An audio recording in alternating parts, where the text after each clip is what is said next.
Your boy Superman 2000 stuck in traffic again. Oh man, I can't complain. Daniel Cormier got his wish. The last time he was supposed to fight Jon Jones before his injury. You remember? He did not want Herb Dean. He said Herb Dean allowed the clinch for too long. He allowed Jon Jones to hug him up. Herb Dean didn't break them up and keep the fight going when there were periods of inactivity.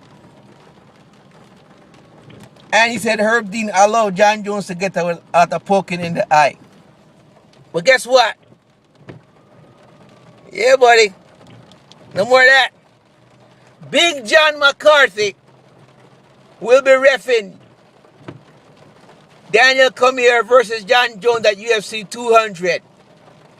Oh, Big John is very strict about fighters extending their hand with open fingers.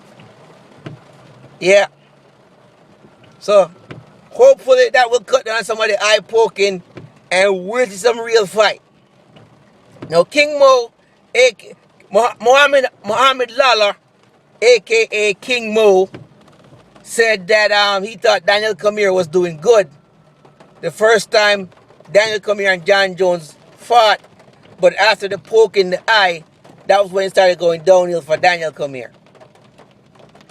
So he believed that the poke in the eye affected Daniel Cormier's depth perception and could have contributed to him losing the first fight. So this time around, I think Daniel Cormier believes I can beat Jones if he's not on top of me, wearing me down, and I won't have to worry about my cardio issues. I can beat him. So this is going to be very interesting to see. So how does this change things for me if Jon Jones is not able to poke in the eye? Do I think he's still going to win the fight? Am I still calling it for Jones? This is tough. This is tough, man. Am I calling it for Jones? This is a really tough one.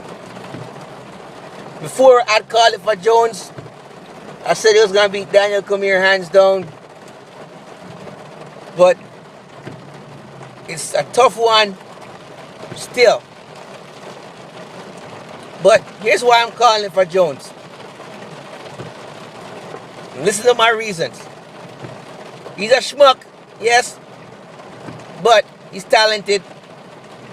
Here are my top reasons why I'm giving Jones the win. Number one is cardio.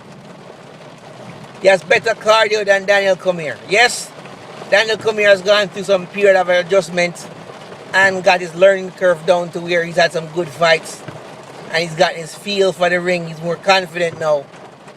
But the cardio issues are still there. You know? There's latent cardio issues there. So Jones got to beat in that division. Okay. Number two, Jon Jones has not been in any legal trouble in the past couple of months. That's a good sign. That means he's training.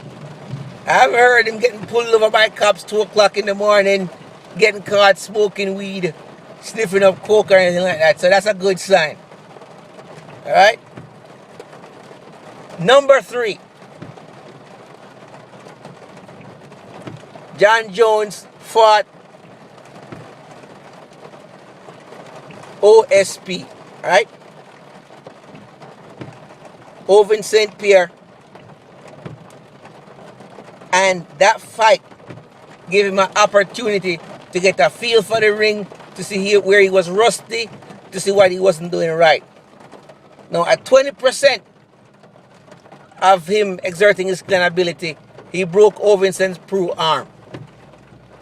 That means he's got to the point now where he can generate more torque and more power, given his new workout regime and what he's been doing with himself and his body. Do you really believe Daniel Cormier is going to stand up against that type of force? Nah. And then the other reason why I'm giving it to Daniel Cormier, to Jon Jones over DC, is DC say he's coming with the same game plan, which is to go in the ring and try and break Jon Jones by giving him a high-paced, non-stop fight. Listen, you're not going to break him by giving him a high-paced, non-stop fight, blow by blow, keep coming at him. All thing you got to do is burn yourself out, because every time you swing and you miss, you lose energy. You're going to lose momentum. I hate to sound like Conor McGregor, but you're not going to manage your energy and your momentum efficiently if that's what you're planning to do. In order for Daniel Cormier to beat Jon Jones, he's got to fight a very conservative fight. He's going to have to fight the type of fight that Anderson Silva did when he fought Nick Diaz. It's not fancy, not glamorous, no highlight reels, no nothing, but you rack up the points and you win. If Daniel Cormier comes out swinging, think he's going to break Jon Jones in a short period of time, I'm calling it now. It's going to be a first round knockout, and it's going to go down just like how Glover Teixeira knocked out Rashad Evans. Mark my words. You can't charge at Jon Jones, and you can't rush him to try and wear him down. You have to be conservative in your striking and precise. Okay? Now, dare I say it?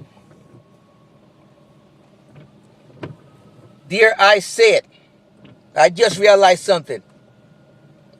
Conor McGregor can beat Nate Diaz if he fights a conservative fight too.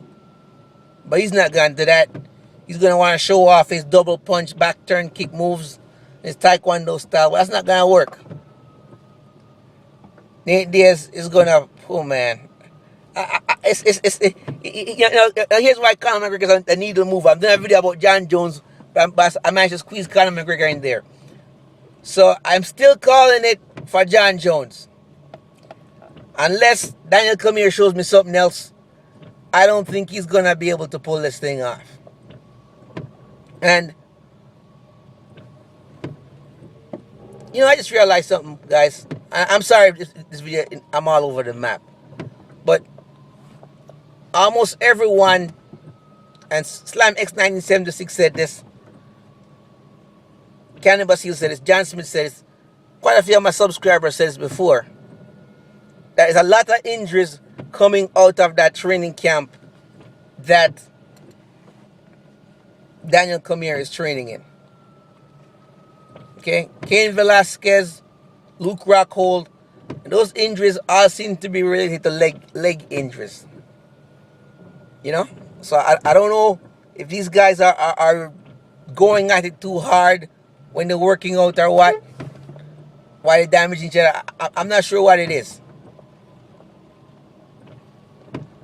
And I suspect the other reason why Daniel Cormier is going to lose this fight, I think he's going to overtrain. I have him overtraining, coming in with his muscles sore, filled up with lactic acids, exhausted and gassing out. I don't have, you see, Nate Diaz, when he fought Conor McGregor, you saw what he did? He started off slow. He didn't allow himself to overexert. He conserved his energy, and he gradually built up.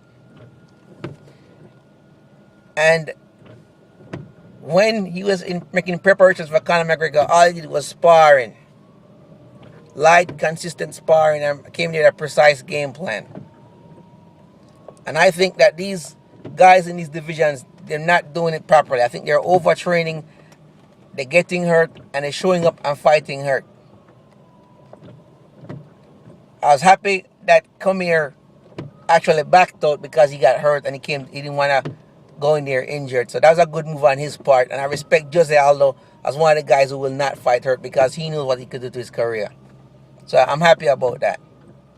But I'm still giving this to Jon Jones for the following reason. Now, if you disagree and you're one of my subscribers, that's cool. Comment and let me know, because you guys keep me on point, and you've been known to change my mind, man.